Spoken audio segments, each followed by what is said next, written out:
Morning students, आज हम लोग लेसन 3 पढ़ेंगे। Pair of linear equation in 2 variable, 2 चर वाले रेखीय समीकरण युग्म। दो चर वाले रेखीय समीकरण युग्म। 2 चर हो क्या होता है, एक चर क्या होता है, ये पहले समझें। वह समीकरण जिसमें केवल एक चर होता है, जैसे कि ax + b = 0 हो अथवा ax + b = c हो, कुछ भी हो, ऐसे समीकरण केवल एक चर है। देखें x एक चर है, इसको चर बोलते हैं, वेरिएबल इसको अचर बोलते हैं। जो भी कांस्टेंट होते हैं, वह कांस्टेंट जिसका मान कभी नहीं बदलता है उसको क्या बोलते हैं, अचर बोलते हैं। वह चर जिसका मान बदलता रहता है उसको क्या बोलते हैं, चर बोलते हैं। एक मान हम ये कह दें कि 2x + 3 = 0। इसमें अगर इसका मान तो फिक्स है, 2 और 3 फिक्स है, लेकिन x का मान बदलता रहेगा, इसलिए इसको क्या बोलेंगे, चर बोलेंगे। इसको क्या बोलेंगे, अचर बोलेंगे। वह समीकरण जिसमें केवल एक चर हो, केवल x हो अथवा केवल y हो, उसको एक चर में रेखीय समीकरण बोलते हैं। और वह समीकरण जिसमें 2 चर हो, ये कि ax + by + c = 0, ऐसे समीकरण को हम 2 चर में रेखीय समीकरण बोलते हैं। क्यों? क्योंकि इसमें देखेंगे कि 2 चर है, x और y 2 चर है। यहाँ पर पेयर ऑफ लिखे हैं। पेयर ऑफ मतलब होता है 2 चर में 2 इक्वेशन होगा, लीनियर इक्वेशन होंगे, 2 लीनियर इक्वेशन होंगे और दोनों को हमको हल करके उसका मान निकालना पड़ेगा। ठीक है, स्टैंडर्ड फॉर्मूला। मान लीजिए कि ए समीकरण हो गए a1x b1y c1 = b0, a2x + b2y + c2 = 0। यही पेयर ऑफ लीनियर इक्वेशन हो गए। ठीक है, pair of linear equation, 2 linear equation हो गए, दोनों 2 चर में लीनियर इक्वेशन है, इसी को हल करके हमको मान निकालना है। ठीक है, देखिए इसके LHS और RHS क्या होता है। लेफ्ट हैंड साइड और राइट हैंड साइड क्या होते हैं। समीकरण की जो ए साइड है, बायां पक्ष, इसको लेफ्ट हैंड साइड बोलते हैं। इक्वल में जो इधर है दाहिने तरफ, इसको राइट हैंड साइड बोलते हैं। मान लो कहते हैं 2x + 3y = 5। अगर इसमें x = 1 y = 1 लिखें, x = 1 और y = 1 लिखें, तो क्या होता है, 2 × 1 + 3 × 1 = 5 अथवा 2 + 3 = 5 या 5 = 5। दोनों पक्ष बराबर हो गया। इसमें x और y को सॉल्यूशन बोलते हैं, solution of pair of the linear equation. x और y को क्या बोलते हैं, सॉल्यूशन बोलते हैं। देखें, अगर 2 समीकरण हो और इसको हल करने के लिए करें, तो हल करने की कुल विधियां हैं। सबसे पहले ग्राफ द्वारा हल करना, ग्राफ द्वारा हल करना। दूसरी विधि है विस्थापन विधि, तीसरी विधि है विलोपन विधि और चौथी विधि है वज्र गुणन द्वारा समीकरण को हल करना। तो 4 विधि से इस समीकरण को हम हल करेंगे और चारों विधि आपके कोर्स में है। 1 बाय 1 हम सभी विधि को यहाँ पे बताएंगे। ठीक है, 1 बाय 1 हम लोग सभी विधि को यहाँ पे क्या करेंगे, पढ़ेंगे। तो अगर 2 समीकरण हल करना हो, ग्राफ द्वारा पूछा जाए, तो अगर हम दोनों का ग्राफ खींचेंगे, लीनियर इक्वेशन है तो इसका ग्राफ लाइन सीधी आएगी, तो इसको 3 प्रकार से ग्राफ मिल सकते हैं। एक तो दोनों रेखाएं एक दूसरे के समांतर होंगी, ऐसे मतलब एक किसी भी बिंदु पर एक दूसरे को नहीं काटेंगी। इस प्रकार के लीनियर इक्वेशन का, पेयर ऑफ लीनियर इक्वेशन का कोई सॉल्यूशन नहीं होगा जो ऐसे काटेंगे। दूसरा हो सकता है कि एक दूसरे को एक बिंदु पर ऐसे काटे। अगर दोनों इक्वेशन एक दूसरे को एक बिंदु पर काटते हैं, इसका एक सॉल्यूशन होगा, केवल एक हल होगा। ठीक है, तीसरा हम खींचते हैं तो दोनों इक्वेशन क्या होंगे, एक दूसरे पर ऐसे ओवरलैप कर जाएंगे। ऐसा समीकरण को इन्फिनिट हल होंगे, ऐसा समीकरण का हल इन्फिनिट होंगे, मतलब केवल हम इसी को हल कर सकते हैं जिसका केवल यूनिक सॉल्यूशन होता है। बाकी इन दोनों को हम लोग समीकरण को हल नहीं कर सकते क्योंकि एक दूसरे के समांतर होगा, इसका कोई हल नहीं होगा। इस समीकरण को अनंत हल होगा, इन्फिनिट हल होगा, ऐसे इस समीकरण को हम हल नहीं कर सकते हैं। ठीक है, तो सबसे पहले जो हम लोग पढ़ेंगे ग्राफ द्वारा लीनियर इक्वेशन को हल करना। तो ग्राफ हम लोग कैसे खींचेंगे, सबसे पहले एक पॉइंट है, ग्राफ हम लोग कैसे ड्रा करेंगे ये है। मान लीजिए कि दो आपका इक्वेशन दिया हो, एक है 2x + 3y = 9, एक है 4x +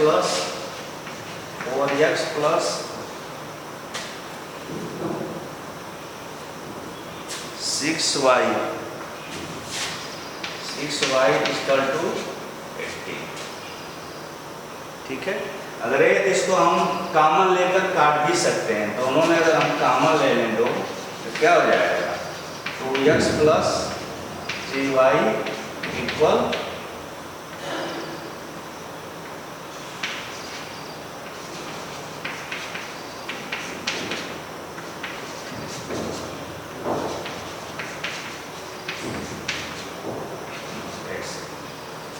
दोनों समीकरण एक है। ठीक है, दोनों समीकरण एक आ गया। देखें किसी एक समीकरण को हम हल करके देखते हैं कि इसका ग्राफ कैसे होगा। सबसे पहले आपको ग्राफ ही हल करना है, ग्राफ खींचना है। तो इसके लिए हम ऐसे ग्राफ पेपर आप लोग देख रहे होंगे, आपके पास होगा, तो उसको इस तरह से OX मानेंगे, ये x अक्ष है, ये y अक्ष है। इस पे आप 1 2 3 4 5 6 7 8 9 10 ऐसे लिख देंगे, 1 2 3 4 5 6 7 8 9। आगे भी बढ़ता जाएगा, इसमें जहाँ तक चाहे बढ़ा सकते हैं। यहाँ भी है 1 है, 2 है, 3 है, 4 है, 5 है, 6 है, 7 ऐसे बढ़ा लेंगे। ठीक है, इसको y का मान निकालेंगे, 3y = 9 - 2x। तो y इक्वल क्या हो जाएगा, 9 - 2x/3a हो गया। अब ऐसे हम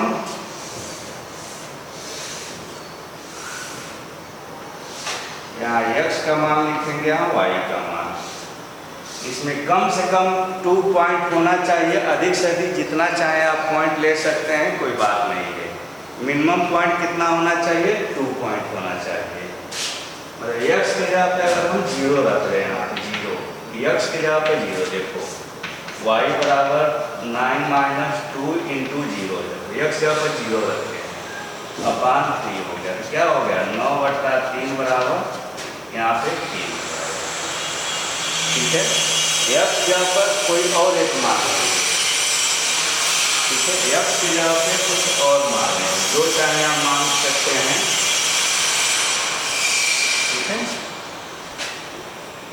बेस्ट तरीका है इसमें कि x = एक बार 0 रखें, एक बार y = 0 रखें, अगर y = यहाँ 0 रखें, यहाँ पे y = 0, यहाँ पे x का मान कितना हुआ, 3 × 0 = 9 - 2x, या 2x = 9, या x = 4.5, यहाँ 4.5।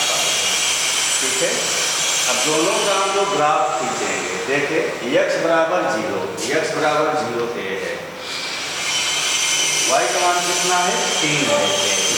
तो 0 और 3 यहाँ खींचेंगे, 0 और 3। देखो x = 0, पहले 0 लिखेंगे x का मान, फिर y का मान 3 हो गया, x 0 y 3, ये क्या हो गया, 0 3। दूसरा क्या हुआ, y 0, yx क्या है, यही ना है, y पे 0 हो गया, x का मान कितना है, 4.5, 4.5, 4 और 5 के बीच में यहाँ आएगा, तो ये क्या हो जाएगा, 4.5 और 0। ये आपका ए पॉइंट हो गया। जहाँ पे पॉइंट आए वहाँ पे आप ऐसे सर्कल खींच सकते हैं, दोनों को ऐसे मिला दीजिए। यही क्या हुआ, इस लाइन का ग्राफ हो गया। ठीक है, ऐसे अगर दो दिया हो तो दोनों को ग्राफ खींचेंगे, दोनों जिस बिंदु पर मिलेंगे वही इसका सलूशन होगा। दोनों जिस बिंदु पर मिलेंगे वही बिंदु उस पॉइंट, उस इक्वेशन का सलूशन होगा। ठीक है, जे एक प्रश्न है, प्रश्न संख्या एक्सरसाइज 3.1 का।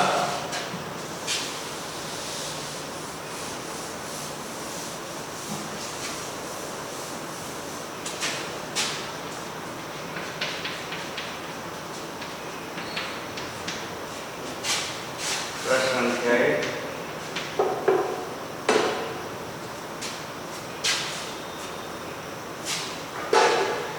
अफ्ताब अपनी पुत्री से कहता है कि 7 वर्ष पूर्व मैं तुमसे 7 गुनी आयु का था। अफ्ताब अपनी पुत्री से कहता है कि 7 वर्ष पूर्व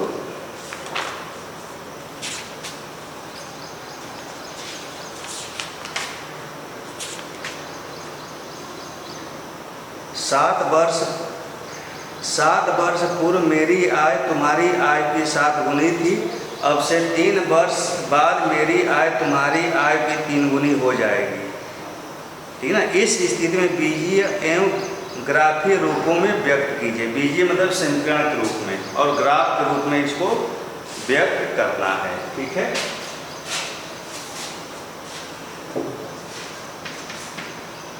पहला सवाल है, पहले मान लेंगे, माना पिता की वर्तमान आयु X है और पुत्र की पुत्री है, पुत्री की वर्तमान आयु Y है। माना पिता की वर्तमान आयु X वर्ष है,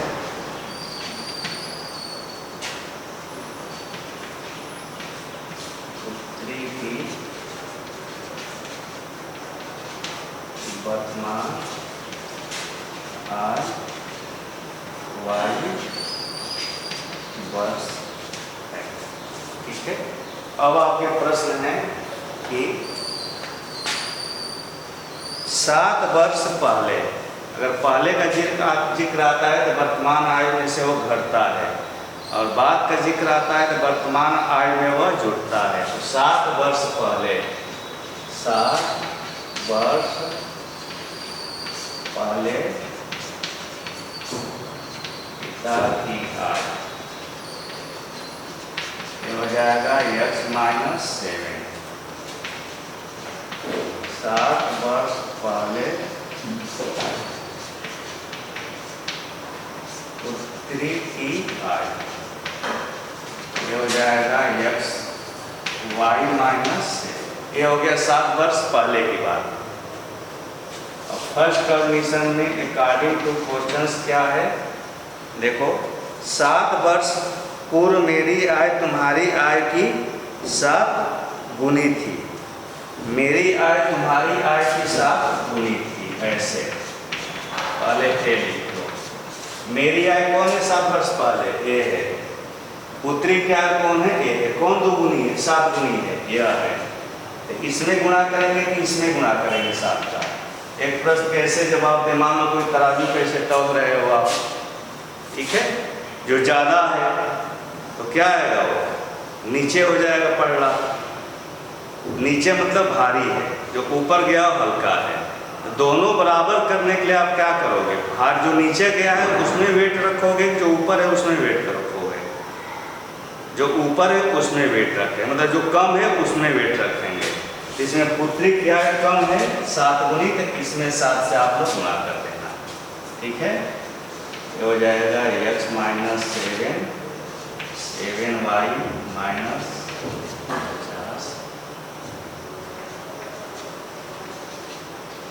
X - 7Y बराबर 50 + 7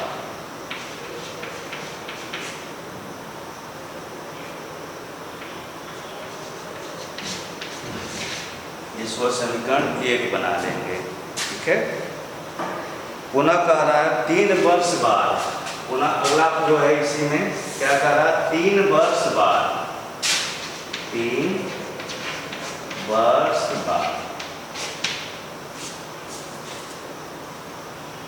पिता की आयु, पिता की आयु कितना हो जाएगा, y minus plus x plus 3 वर्ष बाद पुत्री की आयु, ये हो जाएगा y plus 3 according to second condition. 3 वर्ष बाद में क्या है, 3 गुनी है, 3 वर्ष बाद में क्या है, 3 गुनी है। देखो x प्लस 3 y प्लस 3, कौन 3 गुनी है, पिताजी 3 गुनी है, 3 गुने हैं। किसमें गुणा होगा, पुत्री में होगा यहाँ पे। तो x प्लस 3 बराबर 3y plus 9, x minus 3y equal 9 minus 3, x minus 3y equal to 6 second condition हो गया। ये फर्स्ट कंडीशन हुआ और ये सेकेंड कंडीशन हुआ। ठीक है, अब दोनों को हम लोग ग्राफ द्वारा हल करेंगे, ग्राफ द्वारा। ये आपका हो गया x minus 7y minus 42 first, ये हो गया x माइनस 3y इक्वल 6, ये हो गया सेकेंड। इसको ग्राफ द्वारा हल करने के लिए सबसे अच्छी बात है, आप अगर सीखना है तो कल ग्राफ पेपर लेकर बैठेंगे साथ में, पेंसिल का नोक शार्प हो, रबड़ हो, कटर हो, सब चीज़ लेकर बैठेंगे और मेरे साथ साथ करेंगे, तभी आप कर पाएंगे। कैसे हम करते हैं कैसे नहीं करते हैं देखें आप लोग, देखने व उसी तरह से आप लोग फॉलो करें, तभी हो पाएगा आपका। ठीक है,